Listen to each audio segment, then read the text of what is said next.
இறை வார்த்தை யோவான் நற்செய்தி அதிகாரம் 14 இறைவசனங்கள் 7 முதல் 14 முடிய.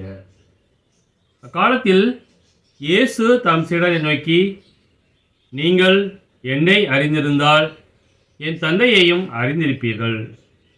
இது முதல் நீங்கள் தந்தையை அறிந்திருக்கிறீர்கள், அவரை கண்டும் இருக்கிறீர்கள் என்றார். அப்போது பிலிப்பு அவரிடம், ஆண்டவரே, தந்தையை எங்களுக்கு காட்டும், அதுவே போதும் என்றார். இயேசு அவரிடம் கூறியது, பிலிப்பே, இவ்வளவு காலம் நான் உங்களோடு இருந்தும் நீ என்னை அறிந்து கொள்ளவில்லையா? என்னை காண்பது தந்தையை காண்பது ஆகும். அப்படி இருக்க தந்தையை எங்களுக்கு காட்டும் என்று நீ எப்படி கேட்கலாம்? நான் தந்தையினுள்ளும் தந்தை என்னுள்ளும் இருப்பதை நீ நம்புவதில்லையா? நான் உங்களுக்கு கூறியவற்றை நானாக கூறவில்லை, என்னுள் இருந்து கொண்டு செயலாற்றுபவர் தந்தையே.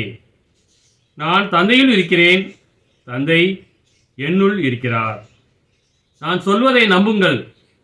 என் வார்த்தையின் பொருட்டு நம்பாவிட்டால் என் செயல்களின் பொருட்டாவது நம்புங்கள்.